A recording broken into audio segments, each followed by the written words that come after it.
My attempt to return to plein air painting was rekindled by the arrival of summer.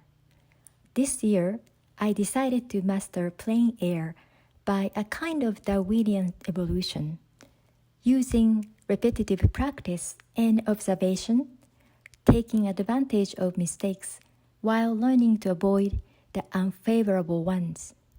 So, I applied for a neighborhood small grant to form a plein air watercolor painting group with a small number of like-minded people as a way to keep myself moving forward. Fortunately, 5 women of all ages and backgrounds, Beth, Yvonne, Dagan, Inanna, and Dolores, have joined me in this experiment. For each rendezvous, we spend 2 hours together in the park and 3 hours in my front yard with a catered lunch and much laughter. These additional 3 hours were not part of the original plan, but I loved the spontaneity and serendipity of how it developed.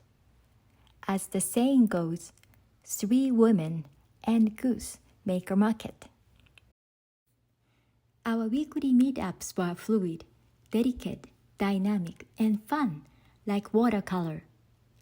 This summer, I am committing myself to plein air and to the way it enhances my visual memory, conjuring up ideas about how to study the laws of nature and about what is worthy of such study.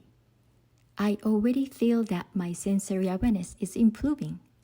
As Van Gogh said, just try going outside and painting things on the spot. That is the whole point. I haven't picked up water painting since my grade school. So at the beginning, I was just completely clueless about what to paint or what to draw. I chose the 2 trees because I think the longer I stare at it, the more I know how to do the sketching about those 2 trees. So at the beginning it was very hard for me. I don't know where to start, but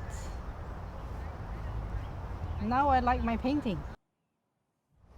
In the end, I think it's easier than I thought, and I think next time I'll have a better idea about where to start.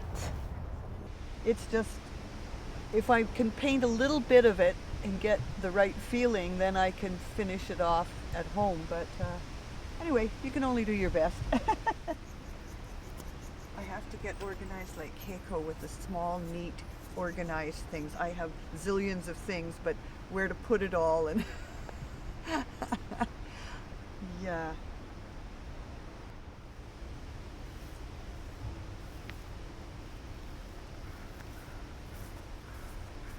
My nature is to go right in there and just get a branch of that and paint that. That I can do. But when it's just so complex, but it makes you realize that if you paint it, you know, how incredibly intertwined everything is. A lush. That's a nice word, lush. It's fun making a mess, and that's about what mine was, but as the others have already said, you have to live and learn and try again, and I think I can appreciate the complexity and the amazing amount of colors.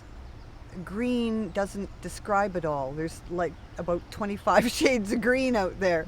I can't help but I want to paint that evacuation assembly point, which I think is so amusingly funny with all that lovely, you know, as if there's a disaster that could happen any time, which is of course true. It could be an earthquake or something, and maybe this is a place people would congregate. Makes sense, but it just sort of is such an ironic contrast. Funny. This is just the beginning. I feel that I am part of nature and that there are infinite possible realities waiting to be discovered.